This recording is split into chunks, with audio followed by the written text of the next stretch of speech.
உயர்மின் கோபுர விவகாரத்தில் விவசாயிகள் தெரிவித்த ஒரு சில கருத்துக்களை பெருந்தன்மையுடன் ஏற்றுக்கொள்கிறேன்.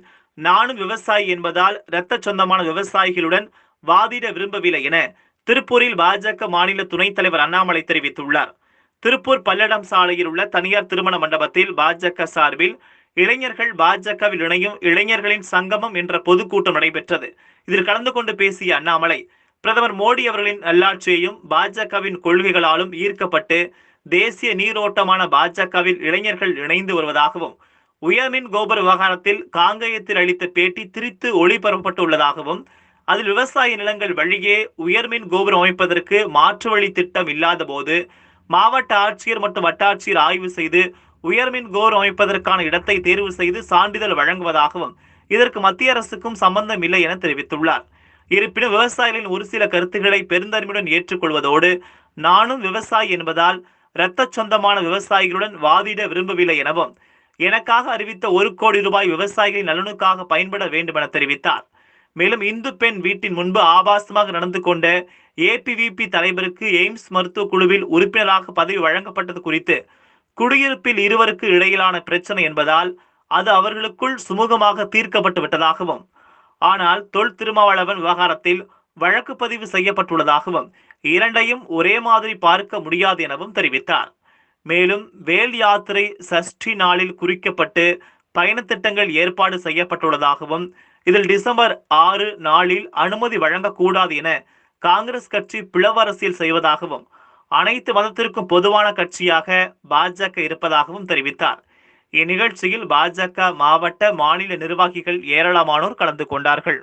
அதை கூட நேற்று நம்மளுடைய விவசாய நண்பர்கள் அந்த சங்கம் சொன்னாங்க. அவங்க 2 குறிப்பு கொடுத்துருந்தாங்க. குஜராத்லேருந்து சவுதி அரேபியாவுக்கு கடலுக்கு கீழே போகிற கேபிளையும், கேரளாவில் கடலுக்கு கீழே கேபிளையும் 2 இடத்துல குறிப்பிட்டிருந்தாங்க. அது 2மே ஸ்ட்ராட்டஜிக் ப்ராஜெக்ட்ஸ். இந்தியாவுக்கும் ஸ்ரீலங்காவுக்கும் 400 மெகாவாட் கூட கடலுக்கு கீழே கேபிளில் போகிறக்கான ஒப்பந்தம் இப்போ போயிட்டுருக்கு. பட் நடைமுறை பிரச்சனை என்னென்னா, டெக்னாலஜி அவ்வளோ ஸ்ட்ராங்காக இல்லை. நம்மக்கிட்ட டெக்னாலஜி டெவலப் ஆகிட்டுருக்கு. காஸ்ட் எக்ஸலேஷன் 10 மடங்கு ஆகும். ஒரே கிலோவாட் நீங்கள் 1 கிலோமீட்டர் கோபுரத்தில் டிரான்ஸ்மிட் பண்ணுறக்கும் கடலுக்கடியில் டிரான்ஸ்மிட் பண்ணுறக்கும் 10 முறை ஆகும். அதெல்லாம் ஸ்ட்ராட்டஜிக் ப்ராஜெக்ட்ஸ். நமக்கும் சவுதி அரேபியாவுக்கும் ஸ்ட்ராட்டஜிக்காக பண்ணுறோம், ஸ்ரீலங்காவுக்கு ஸ்ட்ராட்டஜிக்காக பண்ணுறோம். ஸோ நிச்சயமாக அதுதான் பெஸ்ட்டு சொல்யூஷன். இந்த உயர்மின் கோபுரமே இல்லாமல் நாம் மண்ணுக்கடியில் கொண்டு போகிறது தான் பெஸ்ட்டு.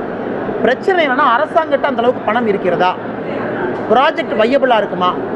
அவ்வளோ பணம் போட்டு ஒரு ப்ராஜெக்ட் கட்டினோம்னா கரண்ட் ரேட் 5 ரூபா 4 ரூபாய்க்கு கொடுக்க முடியுமா? இல்லை கரண்ட் ரேட் நுகர்வோர் கொடுக்குற காசு 10 ரூபா 12 ரூபாய்க்கு போருமா? இதுவும் பார்க்கணும். இது எல்லாமே தங்கமணி அவர்கள் இருந்து அந்த சபையில் தீர்மானமாச்சு. நான் சொன்ன கருத்து, லேண்டை எடுக்கிறதும் எந்த இடத்துக்கு எக்ஸாக்டாக டவர் லைன் போகிற அலைன்மெண்ட்டும் மத்திய அரசுக்கு பொறுப்பு கிடையாதுன்னு தான் நான் சொன்னேன். நான் சொன்னது எலக்ட்ரிசிட்டி ஆக்டும் டெலிகிராஃப் ஆக்டும் ஓவரால் கைடன்ஸும் மத்திய அரசு தான் கொடுக்குது. இப்போ இல்லை, காங்கிரஸ் ஆட்சியிலையும் கொடுத்தார்கள், பிஜேபி ஆட்சியிலையும் கொடுக்குறோம். அதை அவர்கள் திரிச்சு சொல்லிட்டாங்க. எனக்கு எந்த ஒரு வருத்தமோ கோபமோ கிடையாது. விவசாயத்துக்காக போராடுகிற எல்லா நண்பர்களும் நம்மளுடைய நண்பர்கள். ஏன்னா நானும் விவசாயி, நமக்காக தான் போராடுறாங்க. அதனால் யார் அந்த அண்ணன் அந்த பத்திரிகை இது சொன்னாங்களோ, தயவு செஞ்சு உங்களுடைய 1 கோடி எனக்கு வேண்டாம். அது விவசாயிகளுக்கு போகட்டும். நாம் இதில் நீங்கள் நானும் விவசாயி தான். நமக்குள்ள ஒரு நம்மெல்லாம் சொந்த பந்தங்கள், ரத்த பந்தங்கள். ஏன்னா விவசாயி அப்படிங்கிற ரத்தம் நம்மளை இணைக்குது. நமக்குள்ள ஒரு போட்டி வேண்டாம். 1 கோடி நீங்களா, 1 கோடி நான்டான்.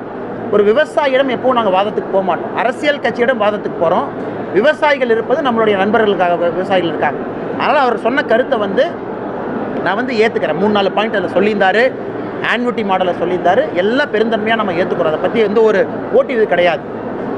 சன் நியூஸ் தொலைக்காட்சி நண்பருக்கும் நான் சொல்ல விரும்புது, அவருடைய கடமையை தான் அவர் செஞ்சார். அவர் பேட்டி எடுத்தார், அவர் டெலிகாஸ்ட் பண்ணார்.